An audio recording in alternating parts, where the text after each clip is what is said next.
Welcome friends. So it is Monday, and you know what that means, another Monday subscriber Q&A.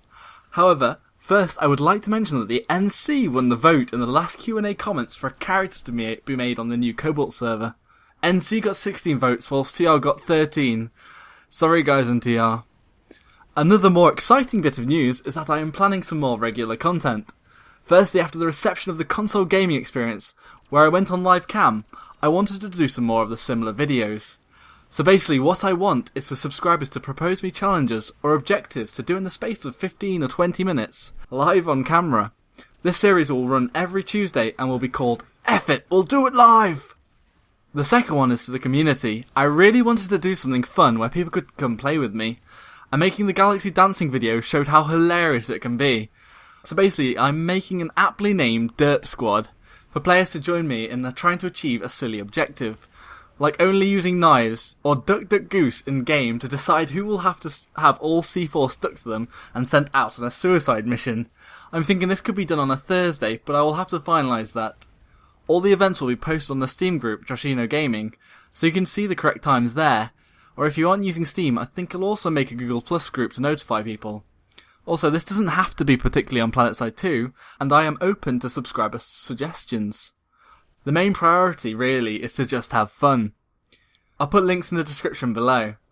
Anyway, on to the questions. Linkfrost Gaming asks if I've ever watched the original 1985 animated Transformers movie. While it is very possible I watched it in my childhood, but I can't coherently recall anything vivid about the film. Nick Pereira asks what my most epic moment in Planetside 2 was. For me, that would have to be the Battle Rank 100 Renzook, just because it was the ridiculous dodging and weaving base caps not to level up, just off random XP, and the feeling to actually get the kill was phenomenal. Phil Bishop says, here's one, what is your reason to play this game? Basically, what makes you have fun in Planetside? Getting big numbers on stat sites, awesome moments, trying to better yourself, etc. And what do you knowingly do to better achieve this goal in your normal gameplay? Personally, the epic fights and scale of engagements always brings me back, so I definitely go for the awesome moments. But also something that is a massive draw in this game compared to other first-person shooters is that it is an MMO at heart, and has such a strong social aspect, and I feel very much a part of the Woodman and wider Planetside 2 community. I also massively enjoy engaging with people from the whole of Europe in game, and obviously the rest of the world here on YouTube. I Kill for My Skill asks, what do you think of the directives and more importantly the rewards, considering that for each weapon you have to Auraxis 5 of the same type? It gets extremely hard to get. So I don't think it is too problematic that they are hard to get, as I think they are meant to be prestigious items. However, the actual effects, or at least the ones showcased by Vanu Labs, are not really anything too special. I'm sure people will love them, but I'm not too sold on the plasticky skins. YOLOMan99, what do you think is the most OP weapon in Planetside 2? Being able to move well, to take your enemies by surprise, and map awareness. Most weapons in the game are fairly balanced with each other, with their own upsides and downsides, although the PPA is something special and about to go out of the door. Nekio asked what my first weapon to Auraxis was, and I think this was the Solstice V3 carbine for the VS. The Silvercord asks, Joshino, what is better, to shoot or not to shoot enemies? I feel that Planetside 2 is all about peaceful negotiations and trade disputes settled by strict ethical codes of the law.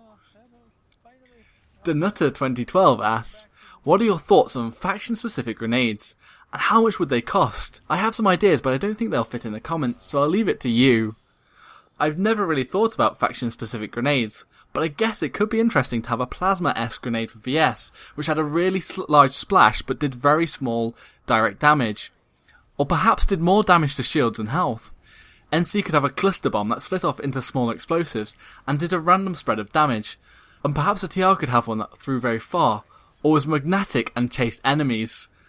How much would they cost? As much as other grenades.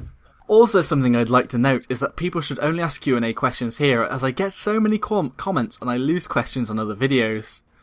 But I'm sure somebody asked me why I used anti-vehicle grenades, and were they better than frag grenades for the heavy? And I use anti-vehicle grenades as they do more damage to maxes, and that is important for the heavy, who is pretty much tasked with killing those pesky maxes.